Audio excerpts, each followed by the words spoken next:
Welcome to RCDevs quick video tutorial on how to add the popular one-tap push notification login to your usual VPN access. In this demo, we show how to do that for F5 BIG-IP. So let's jump right in. Here's a quick look at the architecture that we're going to have. You may want to slide back to this graphic later in demo if unsure of how all the pieces interact together.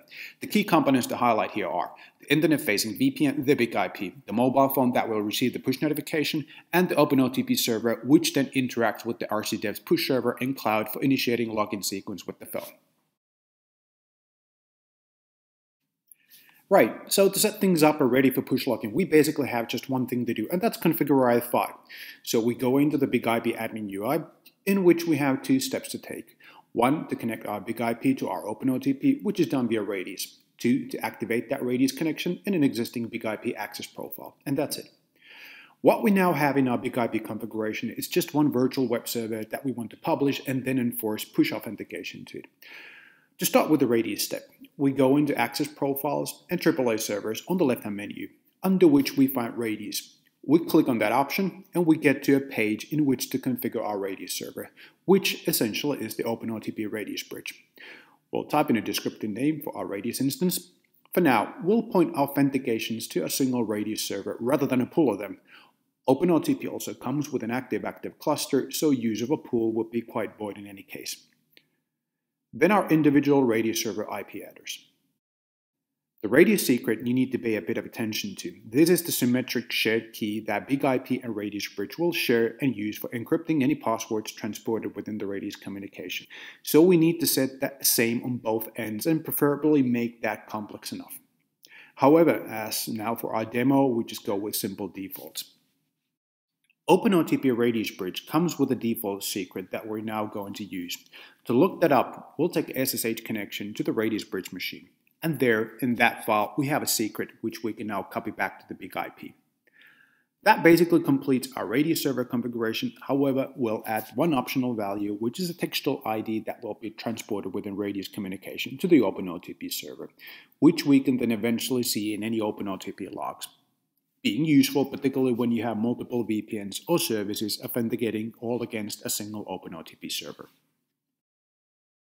Next thing is to activate our Radius connection, which means tying the Radius server with the default access policy that we now have assigned to our virtual web server.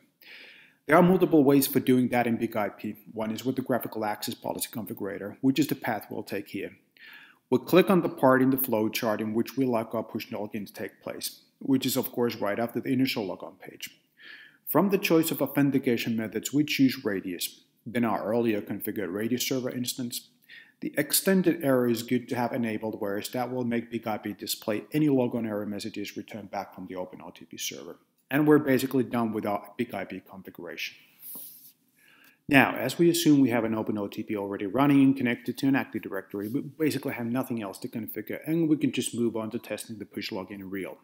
But of course, as we're now about to log on with the smartphone app, the OpenOTP token, we need to somehow pair that with our AD account. There are a couple of ways again to do that on OpenOTP, and one is by synchronizing our app through the OpenOTP Web Self-Service utility, which is now what we'll do. We'll go to the user self-service desk available within any OpenOTP, and we'll use our AD credentials to log in. The look of the self-service can depend on your configuration and can be customized. In our case, we have every feature enabled and thereby need to navigate with few clicks to get to a page where we can register our app. The registration is simply that we scan the display QR code. We start our app, click on the camera icon, and read the QR code. And we're done, and we're basically good to go and log into BIG-IP, or more specifically to one of our virtual web server instances. So we go to our BIG-IP logon page.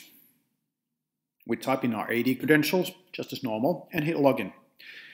Normally, you would be logged right in. However, now, your app will fire up and notify you of an incoming login request. We open that up and get a display of a pending login attempt, and a counter telling us how much we have time to either accept or deny the logon. The display will also tell us our source IP, and if we had added a geo IP restriction to our OpenOTP, the app could actually warn us if the login was arriving from an unwanted location. However, that all aside, the nicest as well as the most important piece here is that we simply need to tap approve or reject. No need to enter or copy one-time passwords or anything else manual, just click one button and we're inside. Which is the virtual web server that we configured, in this case the RCDevs website. And just to prove we're working on a live BIG-IP, if we now then access a publicly available website like Red Hat here, the URL is encapsulated by our BIG-IP and we're in fact browsing within the authenticated web session. That basically concludes our video, whereas the logon will work equally for any other account in AD without any added steps to take. However, since we did not have much to configure on our OpenOTP, we'll take a step at least to show you how the logon now looks on the OpenOTP end. So we connect to the OpenOTP admin UI, the WebADM.